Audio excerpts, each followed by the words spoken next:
શ્રી રાધે ધૂન મંડળ કેશોદ સંચાલિત શ્રી રાધે ચેરિટેબલ ટ્રસ્ટ વૃદ્ધાશ્રમના લાભાર્થે કેશોદમાં શ્રીમદ ભાગવત સપ્તાહ જ્ઞાન યજ્ઞનું આયોજન કરવામાં આવ્યું છે।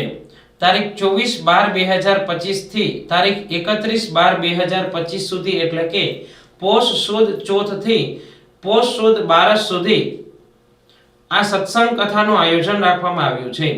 આ ભાગવત સપ્તાહના વ્યાસાસને પુષ્ટિ સત્સંગ કથા પ્રવક્તા પ્રખર યુવા આચાર્ય શ્રી પ્રદીપભાઈ પંડ્યા સોંદરડાવાળા પોતાની આગવી શૈલીથી સંગીતમય સુર મધુર કથાનું રસપાન કરાવી રહ્યા છે। આ સપ્તાહ શરૂ થાય તે પહેલા પોથી યાત્રા તારીખ 24/12/2025 ને બુધવારના રોજ યોજવામાં આવી હતી। કથા શ્રવણનો સમય સવારના 9:30 કલાકથી 12:30 કલાક સુધી અને બપોર બાદ 3:30 કલાકથી 6:30 કલાક સુધીનો રાખવામાં આવ્યો છે। કથામાં વામન પ્રાગટ્ય, રામ પ્રાગટ્ય, નંદ મહોત્સવ અને કપિલ પ્રાગટ્ય જેવા અનેક ધાર્મિક પ્રસંગો યોજાઈ ગયા છે। હવે પછી બાકીના દિવસોમાં ગોવર્ધન લીલા, રૂક્ષ્મણી વિવાહ, નૃષિ પ્રાગટ્ય અને સુદામા ચરિત્ર જેવા કથાના અંતિમ ચરણ સુધી કાર્યક્રમો યોજાશે। આજે તારીખ 27/12/2025 શનિવારના રાત્રે 9 કલાકે પીરવડ ગામનું પ્રખ્યાત જય બજરંગ રામા મંડળનું આયોજન કરવામાં આવ્યું છે। કથા શ્રવણ અર્થે પધારતા તમામ ભક્તજનો માટે ભોજન પ્રસાદની વ્યવસ્થા રાખવામાં આવી છે। હરિ ઓમ। વસુદેવ સુતમ દેવમ કંસ ચાણૂર મર્દનમ દેવકી પરમાનંદમ કૃષ્ણમ વંદે જગદગુરુ।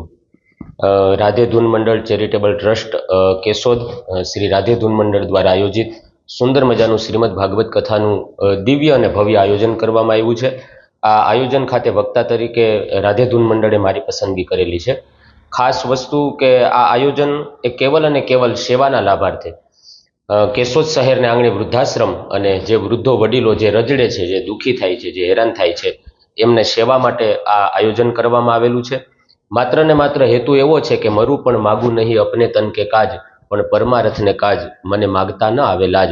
એવા રાધે ચેરિટેબલ ટ્રસ્ટના પ્રમુખ શ્રી રસિકભાઈ ઘોડાસરા અને ઉપપ્રમુખ શ્રી દીપકભાઈ કામરિયા આ લોકોની એવી અંદરની એક વેદના છે કે ભાઈ આપણા કેશોદ શહેરના જેટલા પણ વૃદ્ધો છે જે હેરાન થતા હોય, બીમારીથી પીડાતા હોય, એમના સંતાનો જેમ એમને સાચવતા ન હોય, એવા તમામ વૃદ્ધોને સાચવવા માટે થઈ એમના સુધી પૂરતું ભોજન પહોંચી રહે, એમના સુધી વસ્ત્રો પહોંચી રહે, એમના સુધી તમામ પ્રકારની સેવા પહોંચી રહે, એના માટે કેવલ અને કેવલ આ વૃદ્ધાશ્રમના લાભાર્થે કથાનું આયોજન થયેલું છે।